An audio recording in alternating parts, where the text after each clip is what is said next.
واذكر في الكتاب مريم إذ انتبذت من أهلها مكانا شرقيا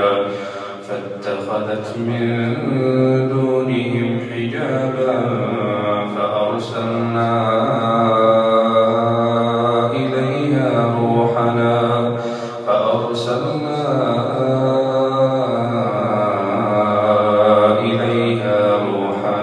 فتمثل لها بشرا سويا قالت إني أعوذ بالرحمن منك إن كنت تقيا قال إنما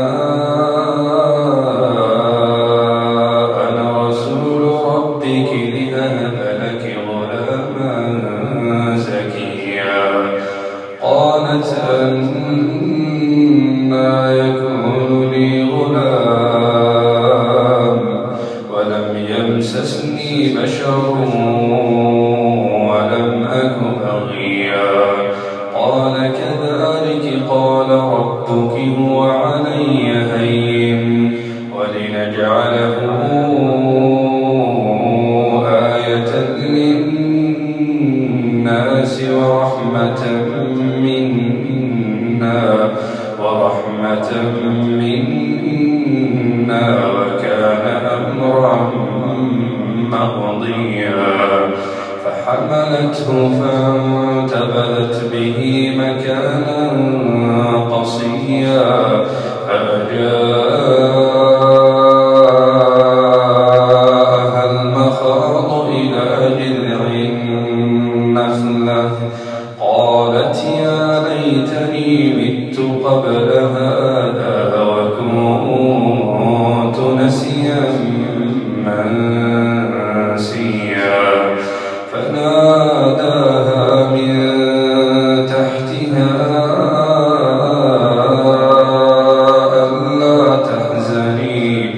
ألا تحزني قد جعل ربك تحتك سريا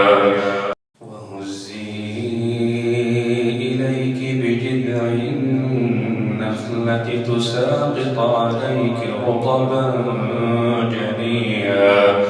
فكلي واشربي وقري عينا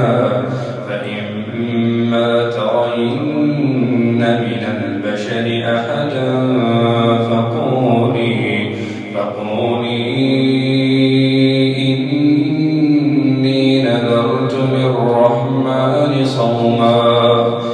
إني نذرت للرحمن صوما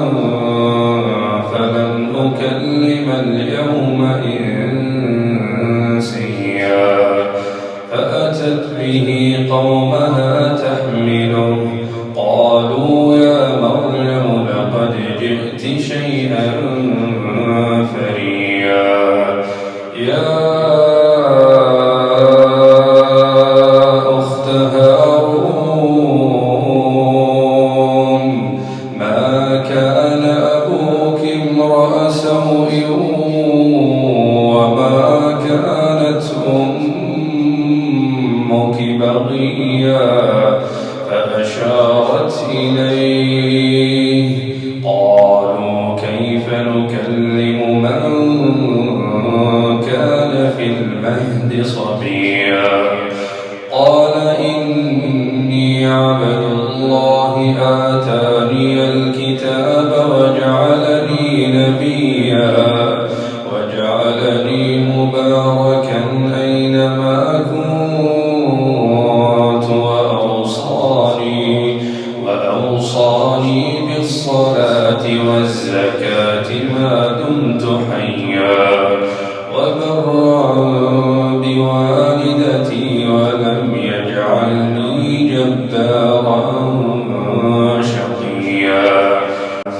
والسلام علي يوم ولدت ويوم أموت ويوم أبعث حيا ذلك عيسى ابن مريم قول الحق الذي فيه يمترون ما كان لله أن ولد سبحانه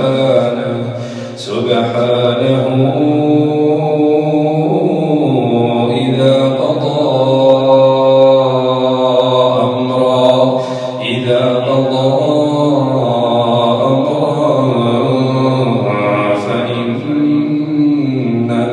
يقول له كن فيكون.